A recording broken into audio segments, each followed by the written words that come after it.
जय मसीह की। स्वागत है आपका एसके अनमोल प्रेम चैनल पर, जहां आत्मिक सच्चाई आपके दिल को छूती है। दोस्तों, क्या आपने कभी यह सोचा है कि आपका सच्चा जीवन साथी कौन होना चाहिए? क्या आपने ये सवाल खुद से या परमेश्वर से किया है कि वह कौन व्यक्ति है जिसे प्रभु ने आपके लिए चुना है? आज का ये संदेश आपके जीवन को बदल सकता है, इसलिए इसे अंत तक जरूर सुनिए, क्योंकि अंत में हम एक विशेष प्रार्थना भी करेंगे जो आपके विवाह और जीवन साथी के चुनाव के लिए मार्गदर्शन लाएगी। वीडियो शुरू करने से पहले आपसे एक अनुरोध है।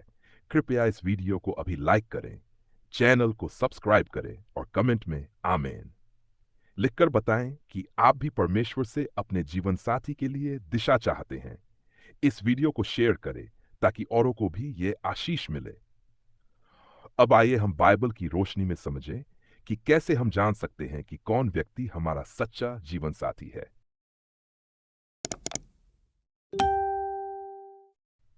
भाग एक, जीवन साथी की खोज में ईश्वर की भूमिका। बाइबल स्पष्ट रूप से बताती है कि परमेश्वर ही मनुष्य के लिए सही जीवन साथी चुनता है।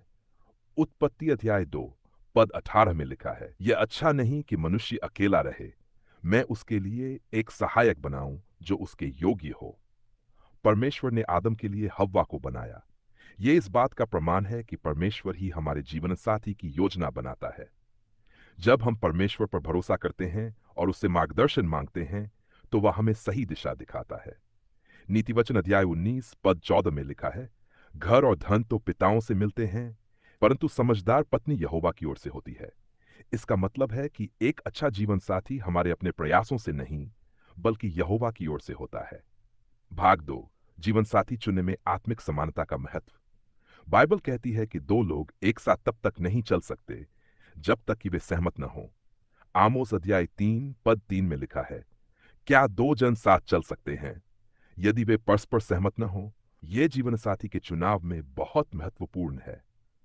हमें ऐसे जीवन साथी की तलाश करनी चाहिए जो हमारे विश्वास, आत्मिक विचारों और परमेश्वर के प्रति भक्ति में समान हो। द्वितीय कुरिन्थियों अध्याय 6 पद 14 में लिखा है, अविश्वासियों के साथ एक जुए में न जुतो, क्योंकि धर्म और अधर्म में क्या मेल, या ज्योति और अंधकार में क्या संगति। इसका सीधा अर्थ है कि यदि आप परमेश्वर में विश्वास रखते हैं, तो आपका जीवन साथी भी वही विश्वास रखे, ताकि आप दोनों आत्मिक रूप से एकता में रहें। भाग 3, परमेश्वर से मार्गदर्शन कैसे लें। बाइबल हमें बताती है कि हमें हर काम के लिए परमेश्वर से प्रार्थना करनी चाहिए। याकूब अध्याय 1 पद 5 में लिखा है, यदि तुम में से किसी में बुद्धि की घटी हो, तो वह परमेश्वर से मांगे जो सबको उदारता से देता है और कुछ नहीं कहता, और वह उसे दी जाएगी। जब आप जीवन साथी के चुनाव को लेकर उलझन में हो, तो प्रार्थना करें। परमेश्वर से पूछें, हे प्रभु, क्या यह व्यक्ति तेरी योजना का हिस्सा है? क्या यही मेरा जीवन साथी है? परमेश्वर आपको मन की शांति देगा, सही मार्गदर्शन देगा और आपको स्पष्ट रूप से दिखाएगा कि कौन आपके लिए है और कौन नहीं। भाग 4, जीवन साथी के गुण बाइबल की दृष्टि से। नीतिवचन अध्याय 31 पद 10 से 31 तक एक सद्गुणी सत्री के बारे में बताया गया है। यह सत्री मेहनती, विश्वासी, प्रेममयी और अपने परिवार की देखभाल करने वाली होती है।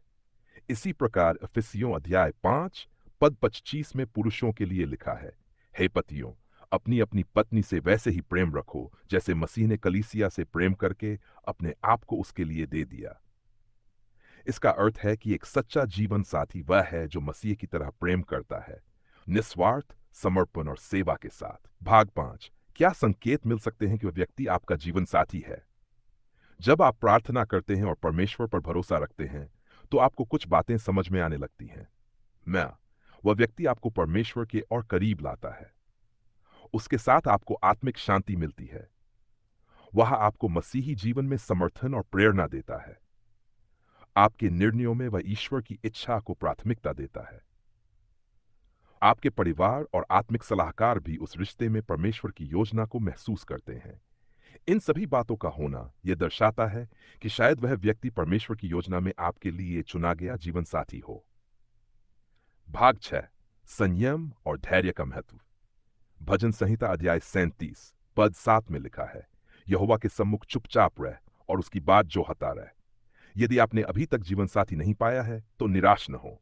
प्रतीक्षा करें, धैर्य रखें, क्योंकि परमेश्वर की समय सीमा सबसे उत्तम होती है। जो उसकी योजना का पालन करते हैं वे कभी भी हारे नहीं जाते। भाग 7, व्यावहारिक निर्णय और आत्मिक परीक्षण।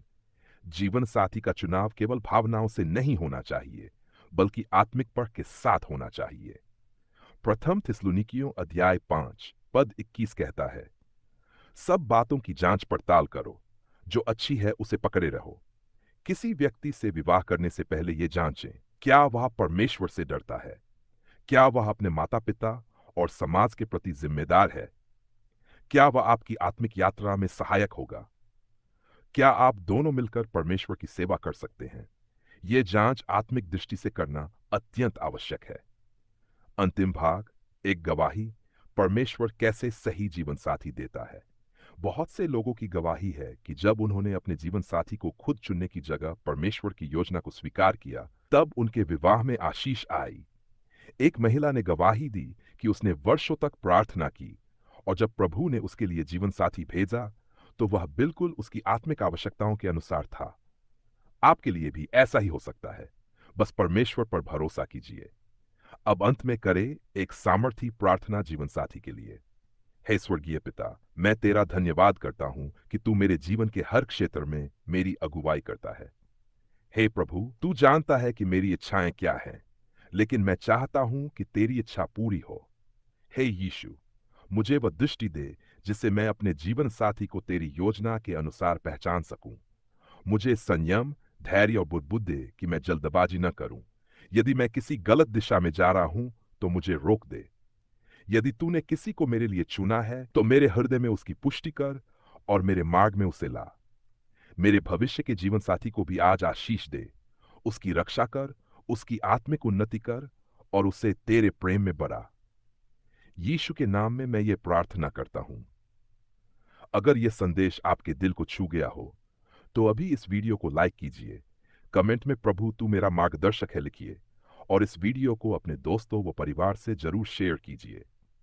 और हां, सब्सक्राइब करना न भूले एसके अनमोल प्रेम चैनल को।